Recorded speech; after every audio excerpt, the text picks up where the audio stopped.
Today I'm going to show you how to change your own oil. We'll go back to something simple. First thing you're going to need, either a jack and jack stands, or I prefer drive-on ramps. Way easier and faster to do. This goes for every vehicle. I mean, it doesn't have to just be Ford Explorer. It could be a Jeep, it could be a Suburban, it could be a dually. If you're really skinny, you don't have to have ramps. You can just squeeze up underneath this. But I'm not very skinny, so we're gonna do it this way. All right, so now with our ramps out, we just shove them up underneath the tires, and then we just pull forward on it, kind of get it straight. I mean, what's the worst that'll happen?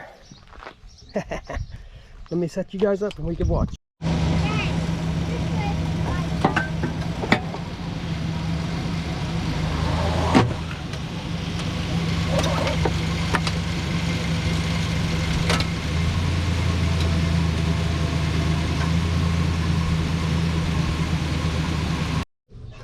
All right, now there is a few things that I like to do before I even get up underneath of it.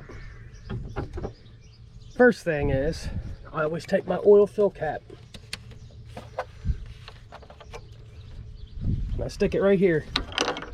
That way the hood will not close with that in there. And then what else I like to do, take my dipstick, pull my dipstick up, just like that, let it chillax. That way the oil can run off. I'm not gonna do this whole 100% right because we're at an angle. So I'm just gonna throw like 4 quarts in it and back it off the ramps, get it level, and then check. Let me get a crescent wrench and a few other tools and I'll show you what's up under there. All right, so I only run the cheapest oil I can find because frankly, it's very rare that I hit my mileage. Normally I do it every year. This one was a fluke. I actually hit the mileage this year on it. But what I do is I write the date. So 6, 24, 22. I always write my dates on them. That way I know. You need a drain pan, oil filter wrench. I have crescent wrench, but I also have this. My oil filter should only be hand tight. I changed the oil in this last, so shouldn't be too bad. All right, that's our oil drain plug right there. It's on the bottom of the motor. There's another drain plug for the transmission, just right up here, and you're good. You don't need to worry about anything else. So next thing is either a box end wrench, ratchet, whatever you got, vice grips, crescent wrench. Take that bolt out. Mine just so happens to be a 13mm.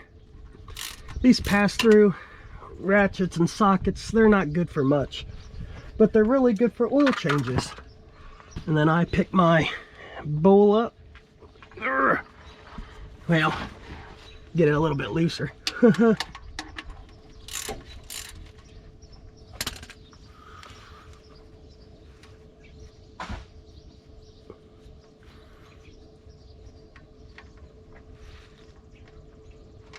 Try not to get your hand covered. You see, I held the pan up there because I didn't want to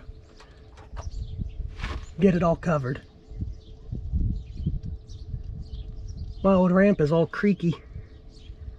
Kind of makes it scary being up under here. Oh well.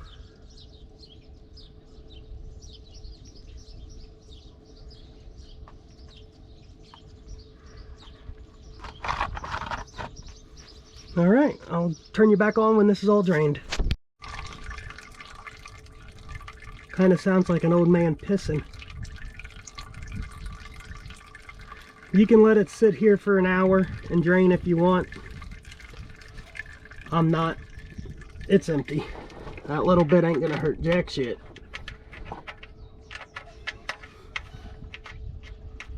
Put your plug back in.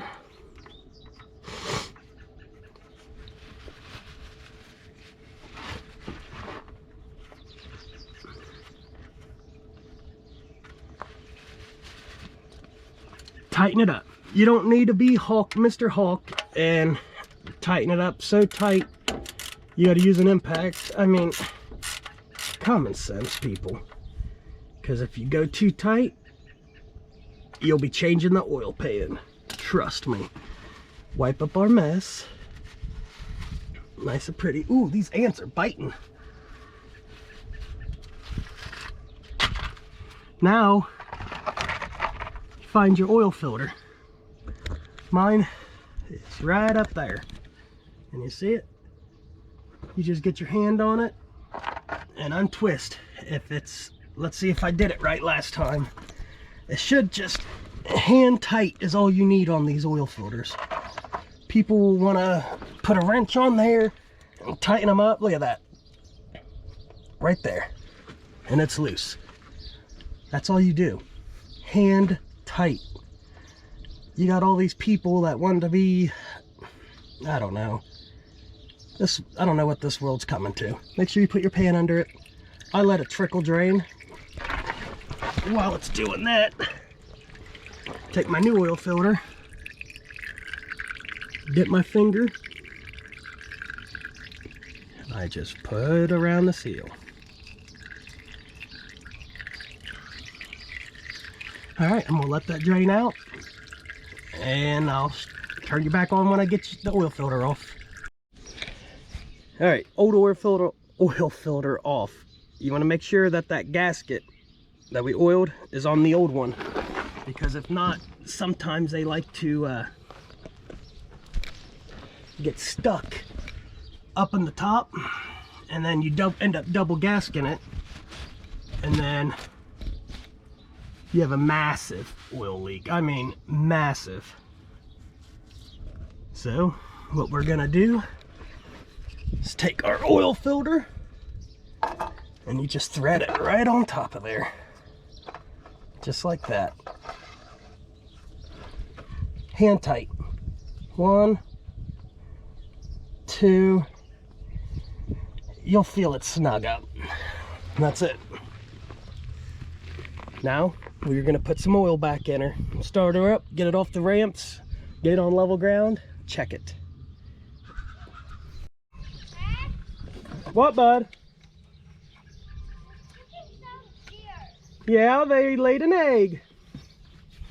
They're doing their egg call. They're doing an egg call. All right. Normally I don't use a funnel, but I'm doing this for demonstrations. This is 5W20. Like I said, it was the cheapest oil they had.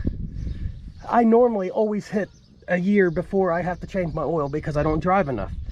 We have 4 vehicles and I drive a different one every day almost. Look up what your car wants. Like this says 5W30. It's whatever. I mean, newer cars care. These older ones, they don't give a shit. I could pour Rotella in this thing and it would freaking run. I'm only going to add about 4 quarts. Remember, don't overfill it because then you got to take it out.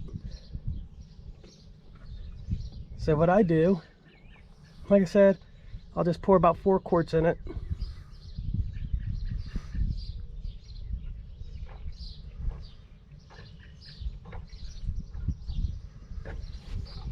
You just want enough to wet its whistle to get it off the ramps, because you're not going to get an accurate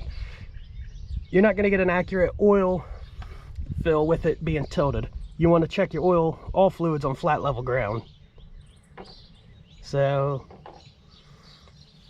that'll be good. There's about 1.5 quarts left. We're just going to start it up and get it off of this, check it for leaks, and then get it off the ramp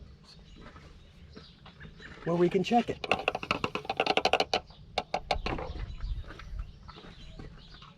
Make sure you put your cap back on. What I do, every vehicle, because I'm always the one that's changed the oil, is I'll write here how many quarts it takes. That way I don't forget.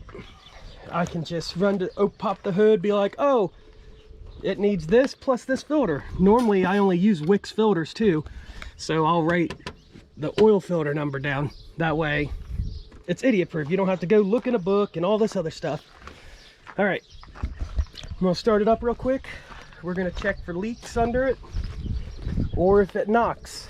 You'll be the first one to know, because here we go. Start her up. We're gonna look for the oil pressure.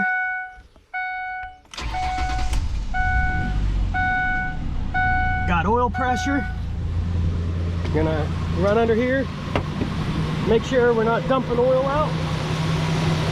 We're good. I'm gonna back her off the ramps.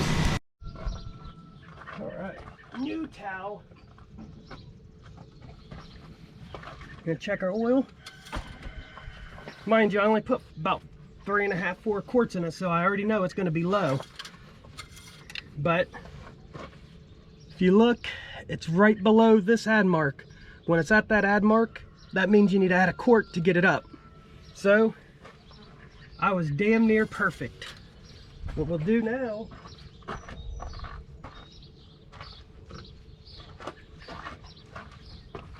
get our oil, fill it up, pour the last quart in.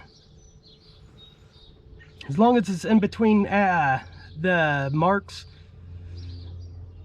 you're good. I only add oil when it gets down to a quart, where it needs a quart. That's the only time I'll add oil. Let it have a second for oil to run down.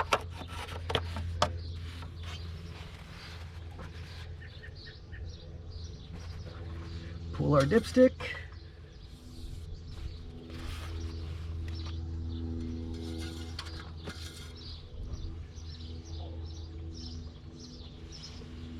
And it's right there at the full mark. So, and that's all you got to do, guys. It's really easy. Same thing with these parts stores charging you $80 for an air filter. Pop your air filter open. You know how many I never change air filters. I'll blow them out unless they get mud or anything else in them. I don't worry about it. Well, that's all on this. Make sure you dispose of your oil and your oil filter properly. Do not go dump it in the backyard. I don't do that at all. Never. Parts store that you bought the oil from will take your oil. So I just fill it back in there and go drop it off to them. If this helped you out, guys, like and subscribe. You guys have a great day.